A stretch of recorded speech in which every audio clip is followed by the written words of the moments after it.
A garantire un livello minimo di acqua al tratto padovano del Bacchiglione in questo periodo ci pensa l'omonimo Consorzio di Bonifica, dato che dal Brenta di acqua non ne arriva e dal cielo nemmeno. Noi acquistiamo praticamente l'acqua dall'Adige e la sversiamo come nostra quota 6 metri cubi al secondo nel periodo irriguo nel Bacchiglione a Montegalda. Acqua per la campagna padovana e non solo, dove stanno per iniziare le semine di alcuni prodotti tipici. La semina del radicchio nella zona di Chioggia.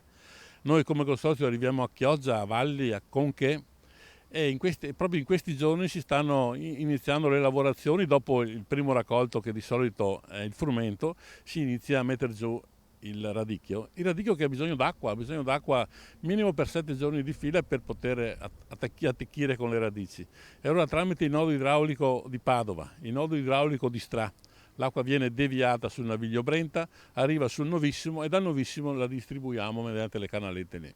Con la parola Adige, il presidente Ferraresso ha toccato un tasto fino a poco tempo fa dolente, quello dell'acqua del Trentino Alto Adige che, si diceva, non arrivasse mai o in scarsa quantità in Veneto. Ora quel problema sembra superato. Per Ferraresso è il momento invece che chi irriga faccia la sua parte. Ci vuole più rispetto da parte di tutti. In primis dai contadini, dai primi contadini che iniziano a irrigare, magari agli ultimi non arriva neanche l'acqua.